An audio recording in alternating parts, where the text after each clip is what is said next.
Hormuz প্রণালী খুলে না দিলে ইরানে বৃষ্টির মতো জাহান্নাম নেমে আসবে।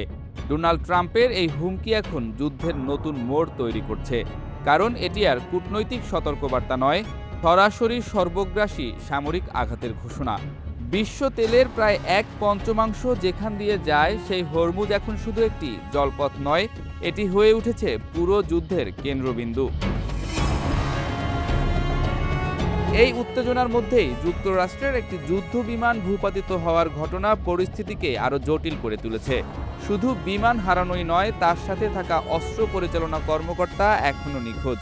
এই কর্মকর্তা যদি ইরানের হাতে পড়ে তাহলে সেটি শুধু সামরিক নয়, গুরুত্বপূর্ণ প্রযুক্তিগত তথ্য ফাঁসের ঝুঁকিও তৈরি করবে। ফলে যুদ্ধক্ষেত্রের পাশাপাশি এখন শুরু হয়েছে সময় আর তথ্যের বিরুদ্ধে আরেকটি নীরব লড়াই। ইরান দাবি করছে তারা শুধু একটি নয়, দুটি মার্কিন যুদ্ধবিমান ভূপাতিত করেছে, একটি দেশের অভ্যন্তরে পাহাড়ি অঞ্চলে, আরেকটি উপসাগরে। এর মানে স্পষ্ট, যুক্তরাষ্ট্র আকাশে সম্পূর্ণ নিয়ন্ত্রণ প্রতিষ্ঠা করতে পারছে না।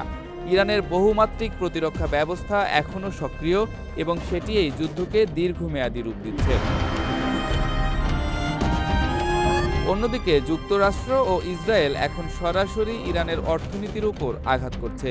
খুজেস্তানের পেট্রোকেমিক্যাল স্থাপনায় হামলা এবং বুশেহর পারমাণবিক স্থাপনায় আঘাত, এগুলো শুধু সামরিক টার্গেট না, বরং ইরানের অর্থনৈতিক ও কৌশলগত ভিত্তিকে দুর্বল করার চেষ্টা। কিন্তু এই ধরনের হামলা যুদ্ধের সীমা আরও বাড়িয়ে দিচ্ছে, কারণ পারমাণবিক স্থাপনায় আঘাত আন্তর্জাতিকভাবে অত্যন্ত সংবেদনশীল। এর জবাবে ইরান যুদ্ধকে এক ধাপ এগিয়ে নিয়ে গেছে। এবার তারা সরাসরি যুক্তরাষ্ট্রের মিত্রদের টার্গেট করছে। সংযুক্ত আরব আমিরাতে 23টি ব্যালিস্টিক মিসাইল ও 56টি ড্রোন হামলা চালিয়ে তারা দেখিয়ে দিয়েছে এই যুদ্ধ আর সীমাবদ্ধ থাকবে না। এটি এখন পুরো অঞ্চলে ছড়িয়ে পড়ছে, যেখানে প্রতিটি দেশ সম্ভাব্য লক্ষ্যবস্তু। একদিকে মার্কিন যুদ্ধবিমান ভূপাতিত হচ্ছে, নিখোঁজ অস্ত্র কর্মকর্তাকে ঘিরে আলাদা চাপ তৈরি হচ্ছে। অন্যদিকে খুজেস্তানের পেট্রোকেমিক্যাল প্লান্ট, বুশেহের মতো অতি সংবেদনশীল স্থাপনায় হামলা দেখিয়ে দিচ্ছে এই লড়াই এখন সরাসরি প্রতিপক্ষের যুদ্ধ ক্ষমতা নয়, তার অর্থনৈতিক শিরা, কৌশলগত গভীরতা এবং মানসিক সহনশীলতাকেও টার্গেট করছে। সবচেয়ে উদ্বেগজনক দিক হলো প্রতিটি পক্ষ এখন নিজ নিজ ভাষায় নিয়ন্ত্রণে আছে বললেও যুদ্ধের বাস্তবতা অন্য কথা বলছে। যুক্তরাষ্ট্র হরমুজ খুলে দেওয়ার জন্য আলটিমেটাম দিচ্ছে, মানে তারা বুঝছে জলপথের নিয়ন্ত্রণ হারালে শুধু নৌ অভিযান নয়, পুরো যুদ্ধের রাজনৈতিক লক্ষ্যটাও ভেঙে পড়তে পারে। ইরান আবার দেখাচ্ছে তারা সরাসরি মার্কিন ভূখণ্ডে না গিয়ে মিত্ররাষ্ট্র, ঘাঁটি, জ্বালানি রুট এবং আঞ্চলিক সাপোর্ট নেটওয়ার্ককে আঘাত করতে পারে।